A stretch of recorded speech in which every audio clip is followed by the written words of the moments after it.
কিভাবে তার প্রশিক্ষণ হবে, অস্ত্র কিনবে। আমরা দেখছি বাংলাদেশের সমুদ্র কিভাবে পরিচালিত হবে, ওইখানে কি ধরনের ব্লু ইকোনমি হবে, বাংলা বন্দর কিভাবে ভারত ব্যবহার করবে, আমাদের এখান দিয়ে ট্রেন লাইন যাবে এবং সেইখানে তাদের সামরিক পণ্য যাবে কিনা তাদের পত্রপত্রিকা আলোচনা হচ্ছে। এইখানে বাংলাদেশের জনগণকে অন্ধকারে রাখা হয়েছে। সুতরাং আমরা দেখতে পাচ্ছি সরকার তাদের প্রতিরক্ষার জন্য তাদের পররাষ্ট্রনীতি তৈরি করেছে এবং বিশেষভাবে ভারত তাদের নিজেদের স্বার্থে এইরকম একটি দাবেদার সরকারকে এখানে দেখতে চায়। এই কারণেই বাংলাদেশের বাস্তবতা তৈরি হয়েছে। আজকে তারা সরকার এইভাবে ক্ষমতায় থেকে একটা কাজ তারা করে, সেটা হচ্ছে সারা দেশে একটা সর্বগ্রাসী লুটপাট। এবং এই লুটপাট করতে করতে তারা দেশের রাষ্ট্রীয় প্রতিষ্ঠানগুলো সব কর্তা ব্যক্তিদেরকেও এই লুটপাটের অবাধ লাইসেন্স দিচ্ছে। একটাই বিনিময় যে আমাদেরকে বিনা ভোটে ক্ষমতায় রাখো, আমরা তোমাদের সবাইকে এই লুটপাট করবো। এইভাবে জেনারেল আজিজ বেনজির মতিউর এইরকম লোকজনের আজকে বিভিন্ন রাষ্ট্রীয় প্রতিষ্ঠান গড়ে যাচ্ছে। এদের খবর আর ধামা চাপা দিয়ে রাখা যাচ্ছে না, বেরিয়ে পড়ছে। কিন্তু আপনারা খেয়াল করে দেখবেন সরকারকে ফান করার চেষ্টা করছে যেন তারা এদের আসলে তারা কোনো ব্যবস্থা নিচ্ছে না এবং ব্যবস্থা নেবে না, কারণ এইটাই তাদের আয়োজন। এই রাষ্ট্রীয় তত্ত্ব কর্মকর্তারা রাষ্ট্র ক্ষমতা ব্যবহার করে বিনামূল্যে তাদের ক্ষমতা রাখবে আর তারা তার বিনিময়ে যা ইচ্ছা তাই করবে, অঞ্চল বানাবে, বিদেশে পাচার করবে, দেশে লুটপাট করবে। এইভাবে তারা এটা চায় এবং এই লুটপাট করতে করতে তাদের ব্যবসায়ীরা যেভাবে ব্যাংকগুলো থেকে ঋণ নিয়ে ব্যাংকগুলো খোকলা করে দিচ্ছে, আজকে সিন্ডিকেট তৈরি করে মানুষের পকেট হাতিয়ে নিচ্ছে। মানুষ বাজারে যেতে পারে না, দ্রব্যমূল্য আজকে ভয়াবহ জায়গায়। চাল, ডাল, তেল, দুধ, আলু, পটল, পেঁয়াজ সমস্ত কিছু আজকে মানুষের হাতের বাইরে চলে যাচ্ছে এবং তারা একটা জিনিসের সংকট তৈরি হলে দাম যত বাড়া দরকার, ওই সংকটকে পুঁজি করে সরকারি সিন্ডিকেট, সরকারের লোকেরা আরও বেশি করে মানুষের পকেট এইভাবে লুটপাট করতে করতে করতে বিদেশে টাকা পাচার করতে করতে আজকে ব্যাংকের যে রিজার্ভ সেইটা তলানিতে নিয়ে এসেছে। এখন সরকারের হাতে টাকা নাই, তারা গেছেন চীনে $20 বিলিয়ন প্রস্তাব করছেন আমাদের ঋণ দাও।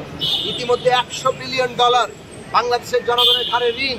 এই ঋণের সুদ পরিশোধ করতে গিয়ে আমাদের দেউলিয়া হওয়ার উপক্রম, আর আরও ঋণের জায়গায় তাদের তার মানে হচ্ছে ঋণের জালে পুরোপুরি দেশের সমস্ত মানুষকে আটকে নিয়ে কতিপয় লোক রাষ্ট্র ক্ষমতা ব্যবহার করে তারা আমাদের সমস্ত সম্পদ শুষে দিতে চায় এবং সেইগুলো তারা করে। এই বাংলাদেশ তারা করে এবং এই কারণেই সরকার সামান্য প্রতিবাদ দেখলে ভয় পায়। ছাত্ররা আজকে কোটা সংস্কারের দাবিতে আন্দোলন করছে, সেই আন্দোলন কিভাবে দমন করা যায় তার পায় তারা হলে হলে পাহারা বসিয়েছে এবং এই আন্দোলনে নাকি বিরোধী দল ভর করেছে এইরকম কথা বলে তারা আজকে শিক্ষকরা তাদের যে বৈষম্যমূলক একটা পেনশন স্কিম নীতি তারা দিয়েছে তার বিরুদ্ধে আন্দোলন করছে, সেই কারণে নাকি বিরোধী দল। আমরা তো পরিষ্কার বলেছি বাংলাদেশের সমস্ত জনগণ, ছাত্র, শ্রমিক, কৃষক, সমস্ত জনগণ আমরা জনগণ, আমরা সমস্ত আন্দোলনের মধ্যে আছি। এখন এই আন্দোলনকে তারা ভয় পায়, তারা মনে করে যে গণবিদ্রোহ হয়ে তাদের ক্ষমতার পথে। আমরা সে কারণে জনগণের প্রতি আহ্বান জানাই, এই সমস্ত জনগণের যে দাবি দেওয়া আন্দোলন এবং সর্বোপরি দেশের যে মর্যাদা এবং সার্বভৌমত্ব রক্ষার যে আন্দোলন এবং সেই সব কিছু আজকে গণতন্ত্র প্রতিষ্ঠা, দেশে ভোটাধিকার প্রতিষ্ঠার সাথে যুক্ত হয়ে পড়ছে। কাজে এই ভোটাধিকার এবং গণতন্ত্র প্রতিষ্ঠার লড়াইটা আমাদের জোরদারভাবে করতে হবে, মানুষকে ভয় ভেঙে রাজপথে নামতে হবে এবং তার জন্য যে সংগঠন, সংগ্রাম, প্রস্তুতি সেইটা করে তুলতে হবে। আমরা গণসংহতি আন্দোলন, গণতন্ত্র মঞ্চ, আমরা সেই লড়াই করছি এবং দেশের বিএনপি সহ বাংলাদেশের সকল বিরোধী রাজনৈতিক দল যার যার অবস্থান থেকে যুগপথ ধারায় নিজ নিজ অবস্থান থেকে আমরা এই আন্দোলনকে আরও জোরদার করব এবং এইবার লড়াই আমাদেরকে বিজয়ী করতে হবে। সরকার নানা ষড়যন্ত্র করে, স্যাবোটাজ করে, আন্দোলনকে নানাভাবে বিভ্রান্ত করে, দমনপীড়ন করে তারা আন্দোলন থামিয়ে দিতে চায় এবং তারা হয়তো সাময়িকভাবে কিছুটা সফলও হয়। কিন্তু আমাদের জনগণের কাছে বুঝতে হবে এই সরকারের এই ষড়যন্ত্রকে, তার সমস্ত ধরনের নীলনকশাকে আমাদেরকে নস্যাৎ করে দিতে হবে এবং সেটা নস্যাৎ করেই আমাদের আন্দোলনকে বিজয়ী করতে হবে, জনগণকে যতক্ষণ না পর্যন্ত সরকারকে বিদায় করা যাচ্ছে ততক্ষণ আমাদের লড়াই চলবে। এই লড়াইয়ের নানা কৌশল হতে পারে, কোনো মাঠ সরকারকে ফাঁকা যেতে দেওয়া হবে না। ওবায়দুল কাদের সাহেব বলেছেন আবার খেলবেন, গরমে খেলবেন, বৃষ্টিতে খেলবেন, শীতে খেলবেন।